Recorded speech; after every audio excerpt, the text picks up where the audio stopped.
mean, obviously, this man has a history already of domestic violence, and he was still out in the streets. Yeah. And a lot of family violence, and it's a real tragedy. My biggest fear is that, this can happen in any family.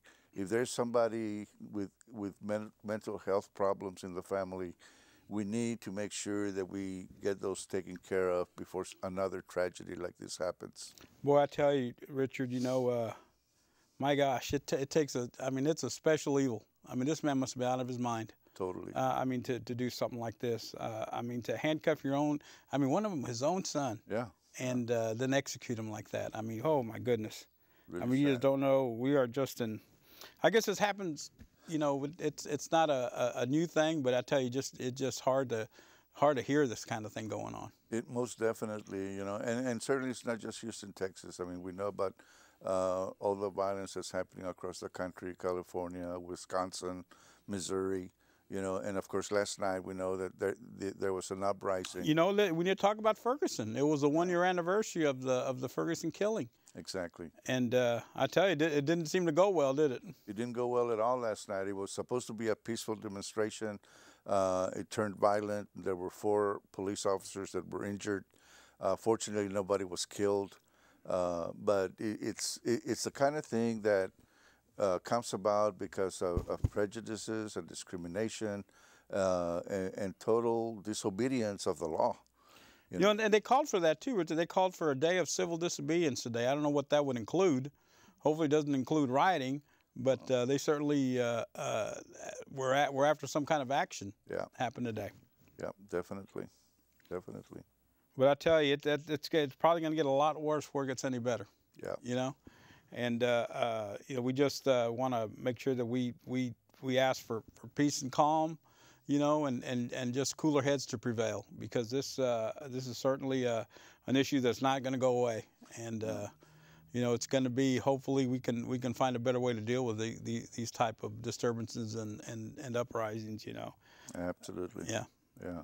But I tell you, on a good note, the Astros still in first place, Richard. They're hanging on tough. Man, I tell you, with their all-Latino infield. That's right. That's right. That's right. Hey, man, Latinos, that's our game, baseball. Yeah, that's right. And right now we're showing that they are the ones making the Astros really strong. And they're holding on to first place. It's a tough fight. I think they're 1 or 2 games ahead right now. If they lose another 1 or 2 more, they're going to fall. Well, you know what? And I know the Angels went through a really, really, the LA Angels went through a really, really bad deal. Lost like six of, no, I think they lost 8 of 10 or something like that. So, but they're going to get hot again, and hopefully the Astros will be able to keep up with them. Yeah, yeah. Because I tell you, I love baseball, and baseball just gets all, you get involved in the race, and I remember a kid just standing by the radio. When I was a kid, I'm from LA, so my team was the LA Dodgers. Oh. Okay. Up until we moved to Houston. But I remember every time the Dodgers played the Astros, I was sitting there by the radio listening. Let me give you a couple names: Gene Elston and Lowell Paz. You remember Lowell Paz? Yeah. Oh, now you chunking in there. Now you chunking in there. Oh, that was his tagline. But oh man, those were great times, and that's what baseball was king, and hopefully we're getting back to that. And you're right, that is the Latino game. Absolutely. Isn't your son playing ball now? My son is playing ball for Reagan High School. Reagan. Baseball. Oh, okay. He's an incoming 9th grader, and he talked to some of the coaches and played in their summer league, and hopefully he'll be there in the spring. But they've got him training already. Yeah, I know. They're not playing around over there. They're getting these kids involved early. And I was talking to him earlier, and he seems to be really enjoying it. And, oh man, I tell you, there's nothing like it. No doubt, he's going to give it his best shot. So I'm sure they'll do well. I remember, Rich, I don't know if when you were a kid, but I remember when I was a kid waking up, 8 o'clock in the morning, during the summer, eating breakfast out the door by 9 at the Sandlot playing baseball until 3 in the afternoon. No, we take a break at lunch, go to one of my buddies' house, eat lunch. Come back out there, play again till 3 o'clock, and the reason we stopped at 3 o'clock is that's when Speed Racer came on. Couldn't miss Speed Racer, so.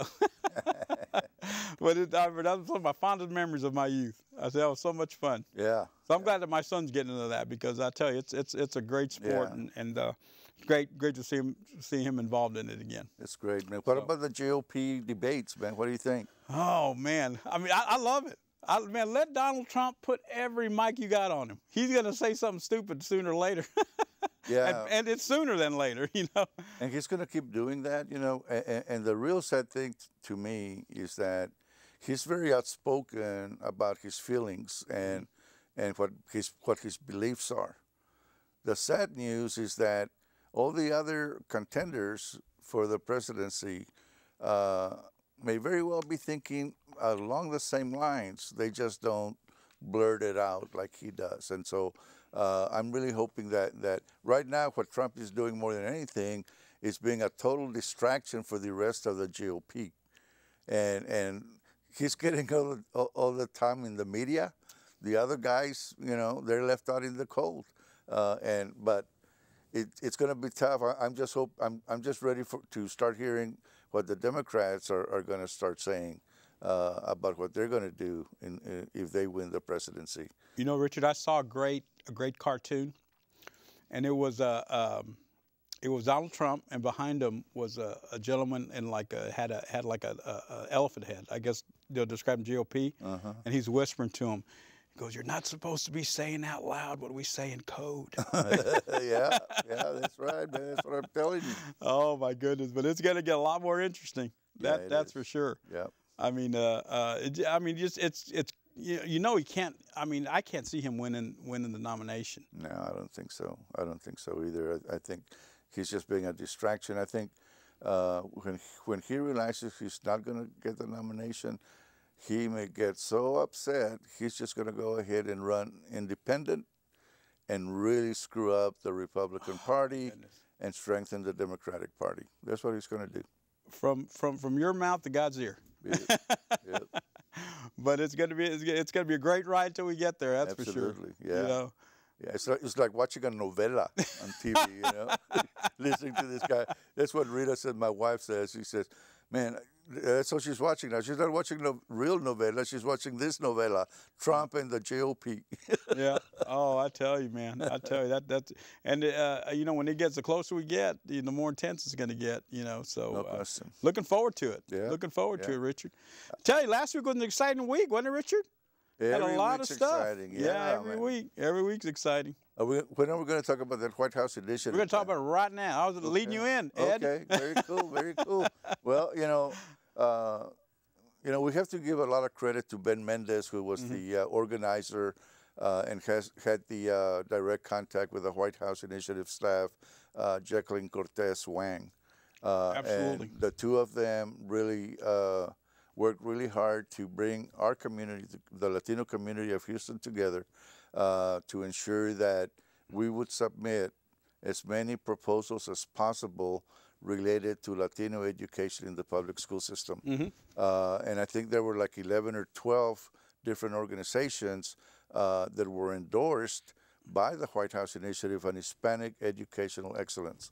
And of course, we're fortunate that TBH was one of the recipients of that. We sure were, yeah. And American Latino Center for Education and Justice was another. And so I'm real pleased that we were able to get in and get endorsed by the White House.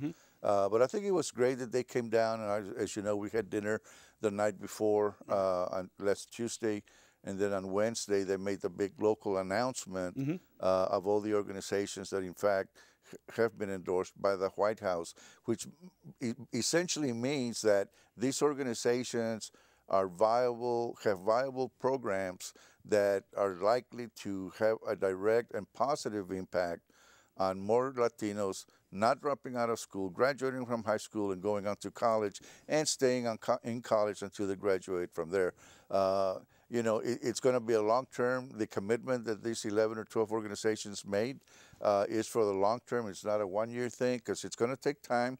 The public education system has been broken for so long and has failed so many of our children that we had to make a long-term commitment. In our case, we made a 10-year commitment of holding Latino education summits throughout the city, throughout the area of Houston-Harris County, so that we can get all the Latino experts in education together. They can present to the community, educators, other professionals, parents, and students what the problems are, how we can resolve them, and provide best practice examples of what teachers and other educators, administrators can go back to their schools and work with kids in a different way. We cannot continue to do the same thing over and over again and expect different results. You're absolutely right, Richard. So these summits, I think, are really viable, and I think they're really going to make a big difference in September. September 18th and 19th. That's right. Of this year, we'll have our next summit. The first one was last year. This year, we're having one again here at Rice University. You know, Richard, why don't you talk about a little bit about the summit last year? Because it was one heck of an achievement and one heck of a symposium that you put on there. Last year at Rice University, we were able to bring in about 200 to 250 educators. We had some of really awesome presenters. Everybody from Steven Kleinberg to Dr. Richard Tapia of Rice University, who obviously is a math guru. And Tapia is the longest running professor there at Rice University of anybody. But he represents the Latino community so well and knows our community. And since then, he started a new project for Latinos. Most of them came from the East End. I think they had about 30 kids that stayed at Rice University for a full 4 weeks in their dorms, and then they were attending classes related to science, technology, education, engineering and math. And one of the great things that came out is that there is a strong push right now to include the arts in STEM. And I know that you and I have been talking about that, and that TBH is going to get really involved with that. You might want to talk about that as well. You know, that was part of our proposal to the White House initiative, was putting the STEAM in STEM. And if I know people have heard about what STEM is: science, technology, engineering, and math. But by adding arts to it, it becomes STEAM. And I think what arts does, it brings the creativity back into that, you know, which I think a lot of times we overlook. And the creativity, you know, it's what made this country, you know. So we put up our Educarte. I say it wrong. Educarte was the name of our proposal, and there was a 4-pronged didactic approach to education, including theater, cinema, movies.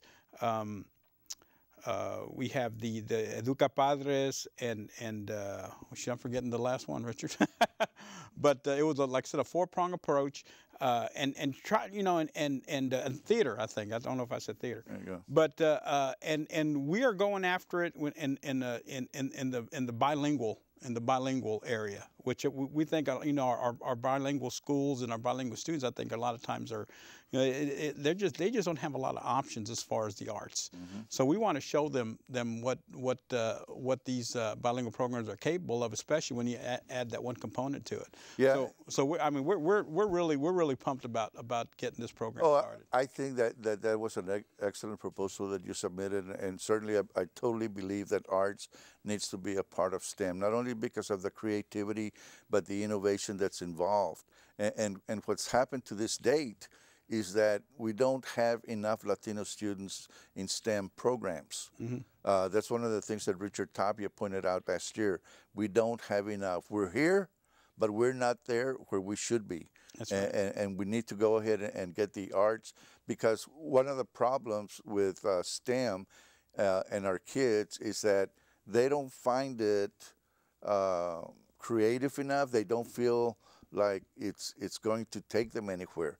But if you add the arts, then you can bring in all the other fields and make those fields much more interesting, much more creative, much more fun. Our kids like to have fun, but if we can have them learning while they're having fun, which is what I think we're going to end up doing with STEAM. You know, it's great, and you know, I don't know a lot of people know this, but the Aztecs and Mayans were some of the greatest mathematicians this country and architects that this country ever known. Yeah. You know, our forefathers our forefathers built the largest pyramids. Yeah. They discovered the use of zero, which wasn't done in math until the Mayans and Aztecs brought that on. And I tell you, we're naturals, man. Yeah. We're naturals.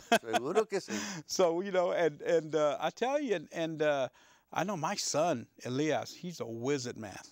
Pobrecito, he has a hearing disability, but he is a whiz at math. That's wonderful. And so you know, we're trying to push him toward the engineering. You know, and again, he's at HCC right now. But you know, and then we got a lot of great engineers out there. I mean, you know, one thing, there were so many young engineers that work for NASA that we met over the last week. I mean, some fantastic young people, and you know, of course, my good friend Dr. Reguera. You know, as smart as he is, he's good looking too. So you know, I mean, and that's all of us. Yeah. Well, you know, the truth is that throughout the Latino community, and it's so very true here in Houston, we have tremendous talent in our community among our youth. And what we need is parents to get more involved in their child's education and help them along in wanting to aspire to be something greater. You know, I think I know our parents love our kids and they want what's best for them, but they can't do it alone. They must have that parental support to help them through the whole process, because the process is tough, especially right now when the public school system is not what it should be. You know, that's part of what the summits are all about, trying to change what's there today and make it better. And parents must get involved in order for us to be able to make the whole system better and have our kids become more successful. You know, that's you're absolutely you're making such a good point, Richard. You're absolutely right. I mean, our kids need to see these options open to them. Yeah. And we just have to just generate and show the path to these great fields and let them know that it's achievable. Yeah. You know, I spoke to Dr. Reguera. I said, Ray, you know, and there's engineering schools. You know, there's science, technology schools all over. You know, of course, Texas A&M. But he told me, he said, you know what? He goes, I would steer your son toward the University of Houston. I said, why is that? You know, you want to go to A&M or Texas? He said, because of the culture at University of Houston. He says the Latinos, they said they embrace them, they embrace the kids, they give them the help they need, and they push them. Well, that's more at University of Houston downtown than U of H Central. Well, this was U of H Central. He told me this. Their engineering program down there. Yeah. You know, I would strongly recommend that you check into that, because that's not what my experience, but I do know that University of Houston downtown almost exclusively focuses on Latinos and getting them prepared. And the fact that Dr. William Flores is there, has been there for several years already, and we had Dr. Castillo before him. So there's been a tremendous concentration on trying to address the educational needs of Latinos, much more so than at Central. You know, I got to mention too at UHD, Dr. Gene Price. I mean, he's a Latino as they come. I said, how'd you end up with a name like Price? And the way it's spelled, Preuss, you know, so it's a German name, but Dr. Price, very, very articulate, very, very intelligent man. I thought it was Prius. I thought it was Price or I don't know. It might be. I don't know. But I know he's one heck of. He's on the staff there at U of H, and he's a great educator there. Yeah. But you know, I think that leads us into our next segment, Richard. Great. You know, one of the things that we want to talk about, we're going to talk to the Brown Berets of Houston today, and one of the persons that's closely associated with them, the one how I got to meet the Brown Berets, Mr. Carlos Calvillo. I think we have him on the phone, and we're going to talk about Safe Second Ward. Carlos, are you there? Can you hear us? Can you hear us, Carlos? Yes, I can hear you. Oh, great. Hey, Carlos, thank you for calling in. Can you hear me? Carlos, you I there? can hear you quite well. How are you? I'm doing well, Carlos. Thanks for calling in, Carlos. And I'm glad Well, you're as here you because we know, wanted to hear since what's the- going on with Safe Second Ward. Well, I wish I could be there in person, but as you know, since the executive director of Houston Media Source has barred me from the building and has kept me from an exercise of my freedom of speech rights, not once but twice, I'm going to have to deal with him once we get a new city council, Okay, Carlos. man for District H, and a new mayor. But anyway, Safe Second Ward is very active in trying to stop the evil aspects of gentrification within the Pless neighborhood, established in 1928, TBH, Guadalupe Catholic Church, much of the Live Oak area where people like Perry Holmes, Padua Realty, and Alan Atkinson are trying to put forward intimidating tactics to force out the long-standing generational landowners in that area. We're fighting that, but and we're fighting for the spirit, the heart, the soul, the viability of Second Ward as a neighborhood. Our people, of course, can't afford $400,000 townhomes, but tomorrow morning at 10 o'clock, I will be addressing Harris County Commissioner's Court to talk about their latest, very, very illogical plan. They want to put two, not one, but two dog parks in Jamesview Park, which we've been fighting to keep as a potential history center and nature center since 1984. During the summer, Mr. John Blunt, who is the head of the Harris County Engineering Department, brought in a team from Texas A&M to do a viability study. That study has resulted in a suggestion or a proposal that Jamesview Park, which of course is right by McKee Street Bridge, and in fact is the entry point to Second Ward for most of Houston.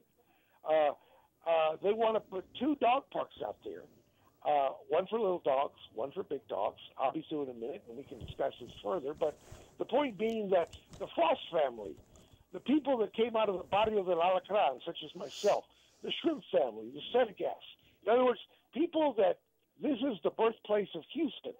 This is families such as the Frost family that fought for Texas at the Battle of San Jacinto.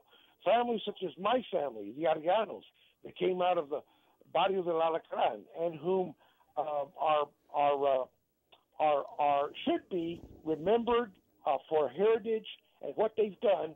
In other words, they're trying to put two dog parks out there where gentrifiers will come into our neighborhood, bring their dogs to poop on our history, to poop on our heritage. And I intend to tell the Commissioner's Court in the morning that under no circumstances are we going to stand for that. The meeting starts at 10 o'clock, Commissioner's Court, 1201 Preston. I sure could use everyone that is within the sound of my voice to come out there and to attend and to help us fight this very, very completely illogical plan for our neighborhood. Of course, first of all, Mexicans don't need dog parks. That is the big thing. But even bigger than that, another plan by government to shove something down our throats without even asking our community what we wanted or what we needed in that park. We have nonprofit groups working to develop Jamesview Park, putting up history centers, to put up a boat dock. We're very active in that park. Of course, Safe Second Ward was instrumental in kicking out the vagrants, the preachers, and all the homeless activity, so-called homeless industry that was out there, drug dealing, prostitution, crime. And now Jamesview Park is free of all that, yet the pump pits are coming back. The vagrants are moving back in and setting up house. This is another thing that we're going to be addressing in the future, and it's going to be a very long fight. But since you mentioned it, the Brown Berets, and you will have them on there, are very much involved in these issues. I've been associated with the Brown Berets since 1967 when I worked in Los Angeles and worked with David Sanchez, who founded the Brown Berets. In Houston, I've been involved with the Brown Berets since the days of the late 60s, the activist period. The last Marine chapter we had here in Houston was 1980, mid-'80s. The Houston Police Department broke it up by arresting many of them and driving them out because they did not appreciate their kind of activism. Brown Berets are shock troops. They're the ones that go in, and every movement has a shock troop. Every movement throughout history has a group of people that go in there and stir things up, and then the other people come in behind them to clean things up. So that's the importance of what this group does, and hopefully we'll have them on and hear what they've got to say. Carlos, thank you so much, man. We're gonna put them on in the next segment, and we just want to thank you for calling in and filling us in on all the great work you're doing with Safe Second Ward and the other groups you're associated with. And Carlos, thank you for being out there for the community. Okay, well, I'll call back. I have some questions for them as well. Thank you. Okay, great. Thank you, Carlos. And folks, we're going to take a short break. Just give us a couple minutes, and we'll be back with the Brown Berets of Houston. Be back. Hang on.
Welcome back to Latino Talk TV, and folks, we got a great group here.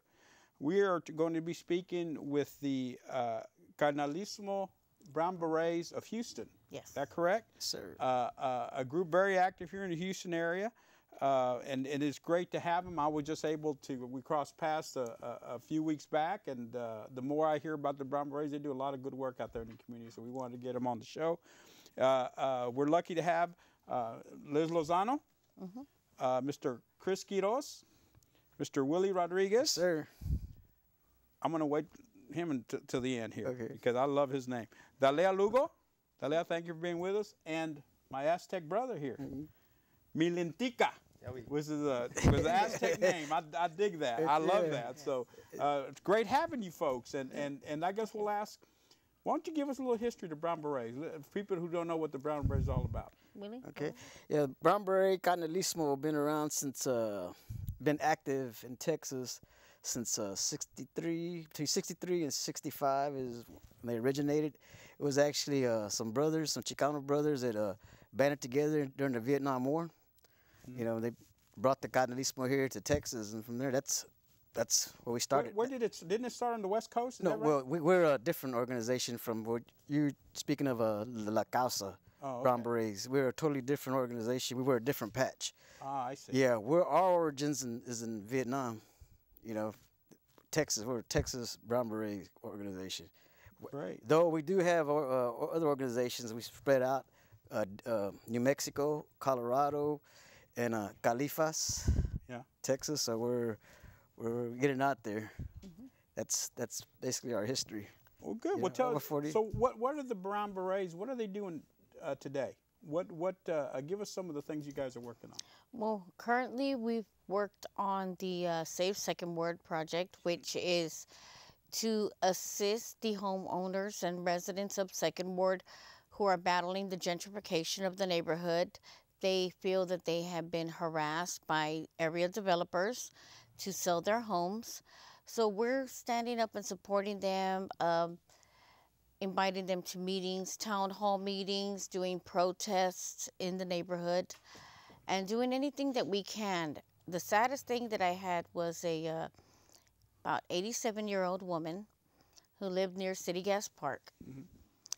She came to a meeting one day and she says, "They want me to sell. I don't want to sell." She lived in her home 65 years. She says, "They built all around me. Everywhere there's these 3-story houses. I used to be able to watch the fireworks. From my front porch, I can't see them anymore." She says, "They want me to sell." She says, "I don't want to sell my home. I want to stay there until my time comes," with tears in her eyes. That's the hardest thing, is that these people shouldn't have to be pressured to sell. Once you tell someone no the first time, that should be it. And when she said she was being pressured, what all did that include? They are receiving multiple phone calls. They get door hangers on their door from different developers. There's our notes, letters in the mail requesting and giving them offers for sale.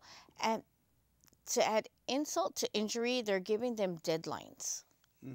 You need to respond to this request or this offer to buy your home by such and such date. They don't want to sell. They've already told these people they don't want to sell. They don't need anybody coming and knocking on their door.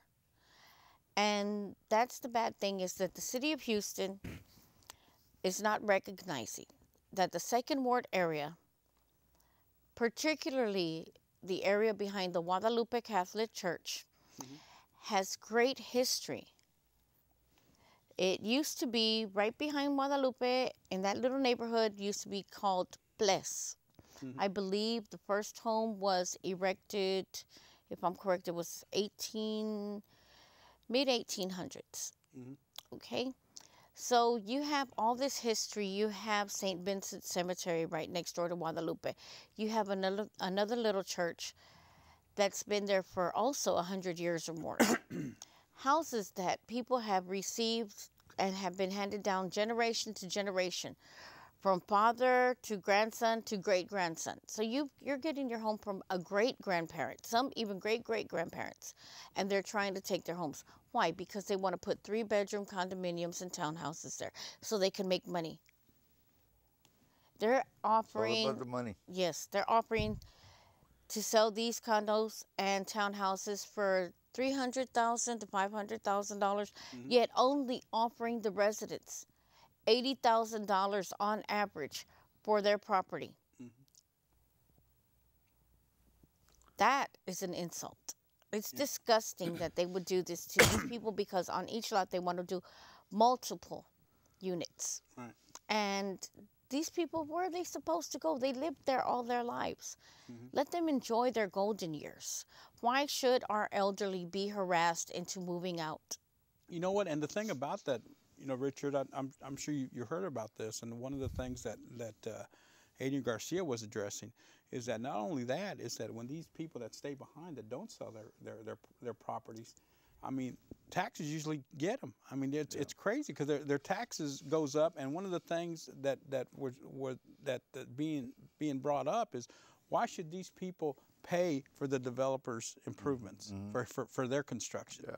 Thereby raising taxes on the people that have been there. So for those people that don't allow these developers to sell them out, the city then comes in, raises their taxes, and then they end up having to move out because they can't afford them. Exactly. Yes. So it's a conspiracy, you know, and the sad thing, it is happening all over the inner city.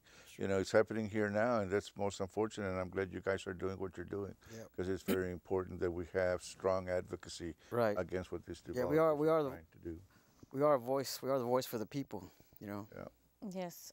We speak out, you know. You know, we have I think it's Carlos calling in again. Carlos, are you there? Hello, Carlos. Thank you. I want to point out something that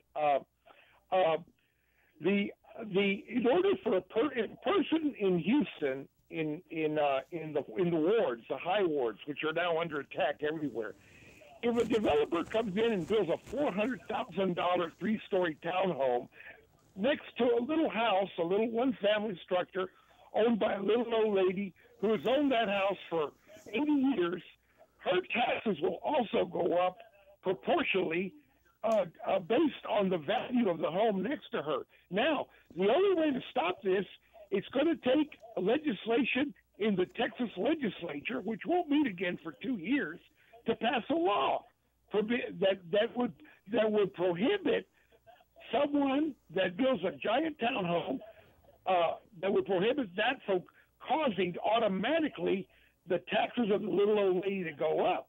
However, that cannot be voted on by city council. It must be done at the Texas legislative session. Now, full disclosure, I support Adrian Garcia for mayor. He is talking about that. He may be the only candidate that is talking about that. But there's a lot that is stacked against us. And the only thing we can do is fight. And so because of the Brown Berets, because of Safe Second Ward, because of many, many other people that are now rising up and getting involved, our next meeting is at TVH on October 27th, 10 o'clock. We urge everyone to come out and see what you can do to help us. Thank you. Thank you, Carlos.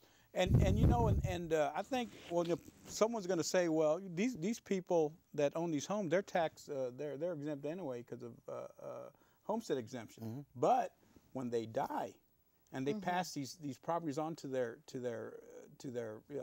relatives, to their sons and daughters, the taxes owed on them are so high that they have no choice but to sell the house. There's nothing else they can do. Yeah. So you know that's one game they play also. Oh yeah, yeah. I mean, the deck's stacked against us. That's why their work is so important.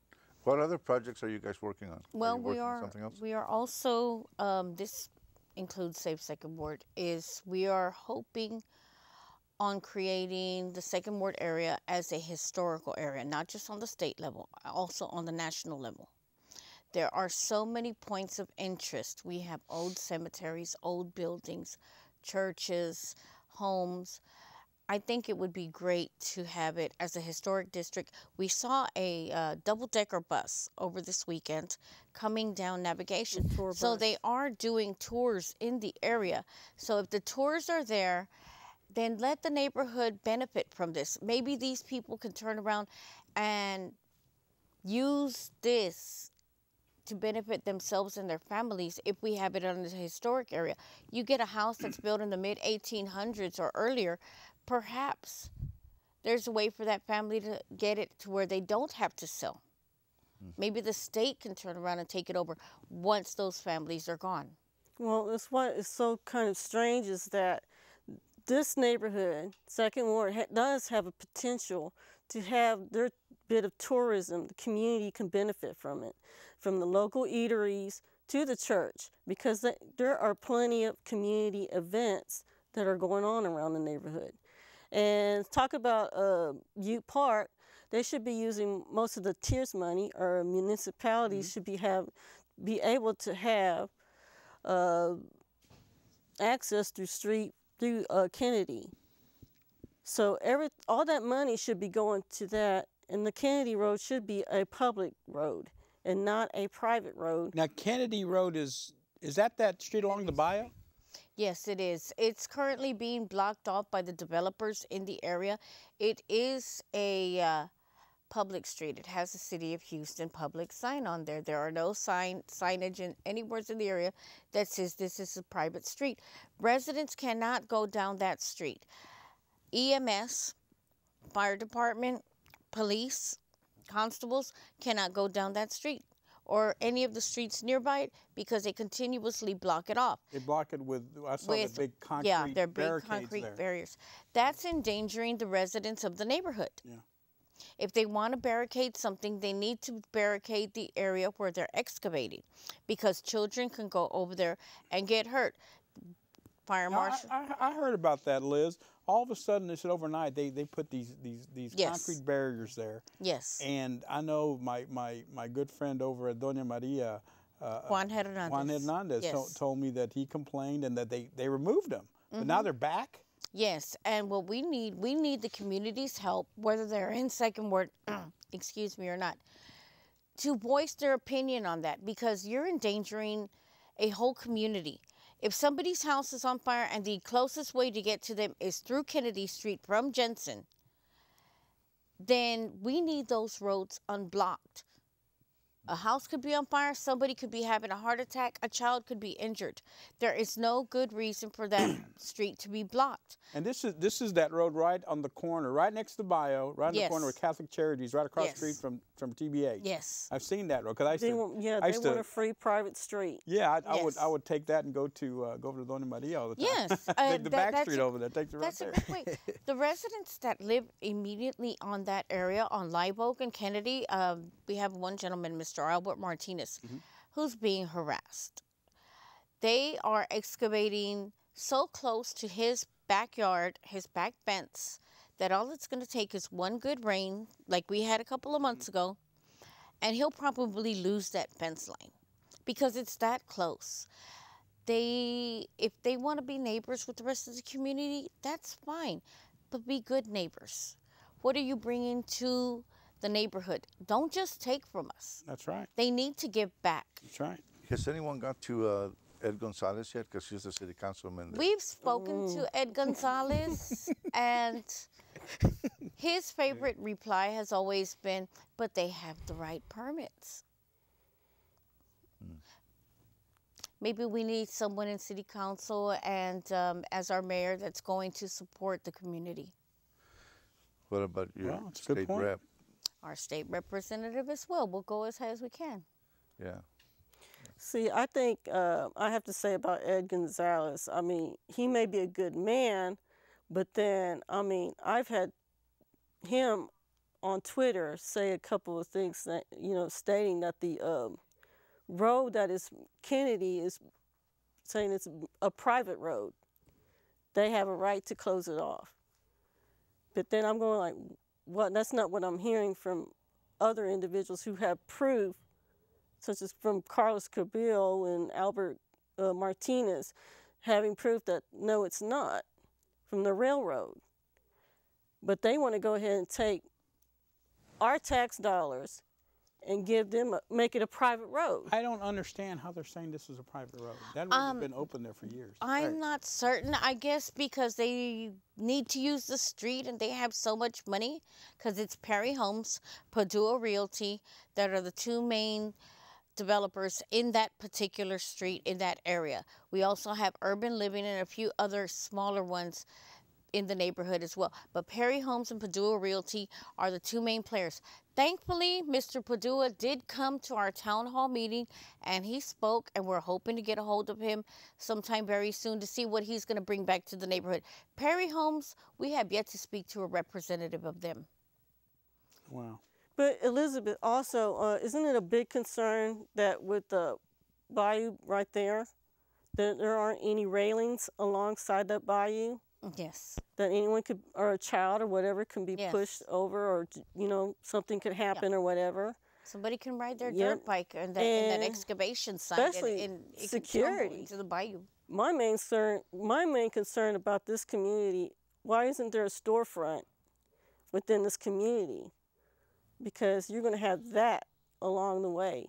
It's going to add more problems, you know. Things are going to come around. You have Butte Park that needs to be protected, and so does the community. Okay, we have another caller. Got another caller. Jose. Hello? Hello. Yes, can you hear me? Yes. Saludos a los Brown Berets, man. You guys salute, did brother. an awesome job. Hey. This is Jose Vega, proud to be Tejano.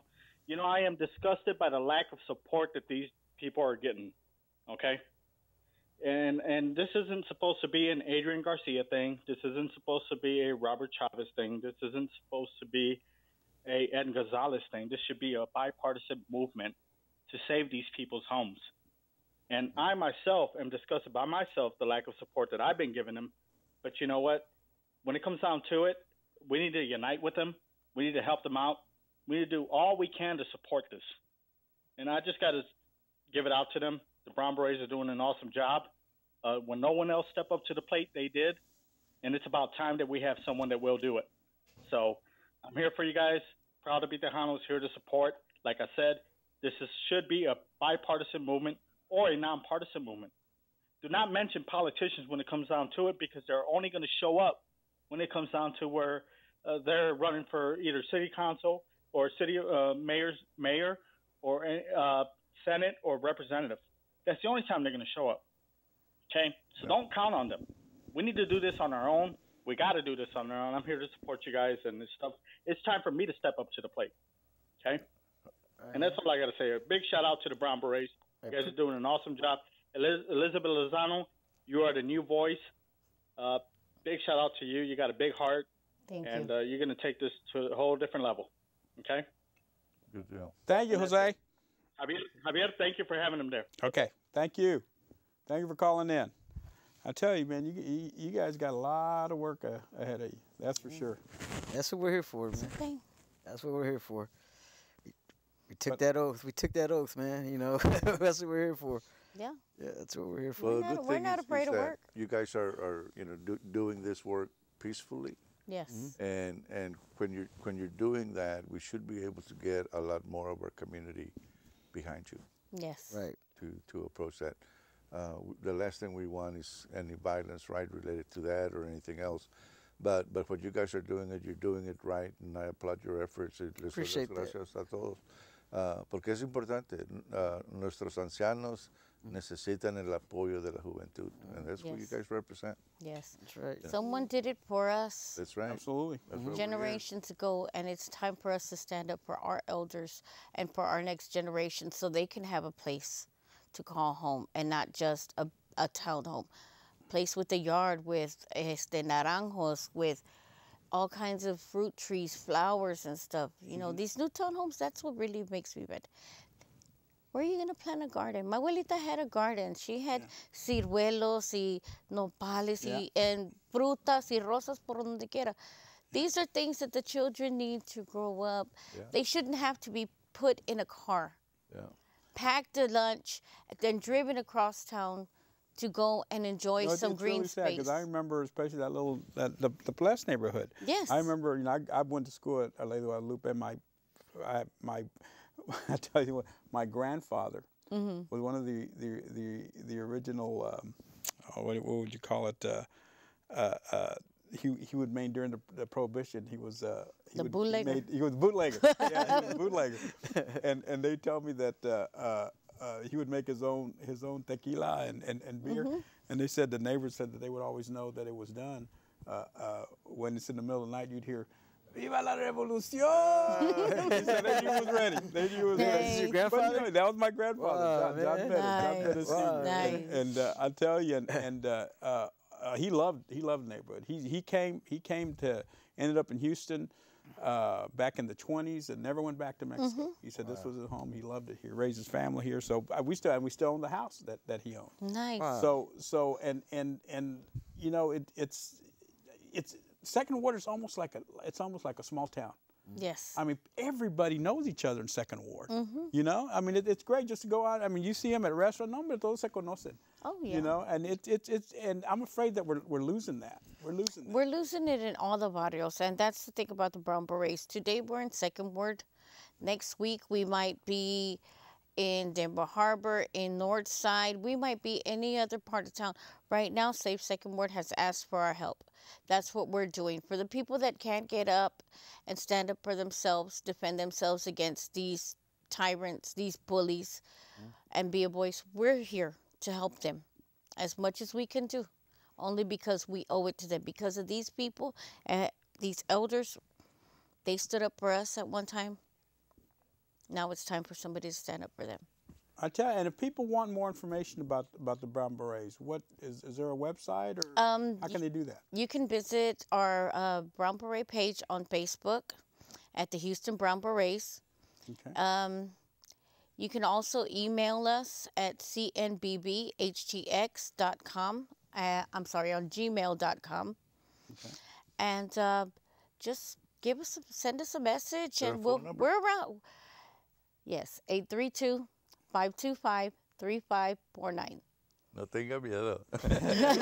Is that your number? You get all these calls. Yes, it is. Yes, it is. No crank calls, please, because I will call you back. No, I think people see the seriousness of this matter, and I pray nobody's going to be calling you with prank calls. I think that what we do want, though, is a lot of people calling you that want to support you, and that this whole movement, you know, continue to grow, because that's what it's going to take in order to make a difference on this problem, because this problem is going to continue to grow unless we stop it. Y se va a tomar a todos juntos. Right. Yes. Because I have to say, because I'm not an official Brown Beret, I'm just, you know, I work with them, and they've been doing a whole lot of stuff, and I mean, I'm always happy to help them, and they're doing so much within that area, and a whole lot, you know, throughout Houston and everywhere. Yeah. And it's very great for them to show so much, you know, heart and everything, whatever they do. That's right. You know, and it's really sad, because those are, you know, of course, you know, in the Heights, there used to be a big Latino area. Mm-hmm. You know, yes. And I have a friend of mine that is in construction, and he told me, man, you know, my buddy told me, he goes, you know what, I spent all my life trying to get out of the Heights. Now I can't afford to get back in. Wow. You know, and that's true. It's and that's true. what's going to happen in Second Ward if we don't. Yes. Brown Beret Chris is still a resident of the Heights. Yeah, that's the thing, is that it shouldn't come to how much money you have. It should be, if somebody has their home, you don't want to sell, you wouldn't go and make somebody else sell their car if they didn't want to. That's right, exactly. You wouldn't continuously knock on their door. Just because these people don't have as much money as others doesn't mean they can be bullied. And we're going to stand up for them. Great. Sí se puede. I Tell think we're running out of time. We're running out of time, guys. It was a great show today. We're going to make sure we bring you guys back. Everything got something on, please come back and let us know. And we'll see you next week live on HMS TV here, Latino Talk TV. Thank you. And thank TBH, our new sponsor. Thank you for being there, and we'll see you next week.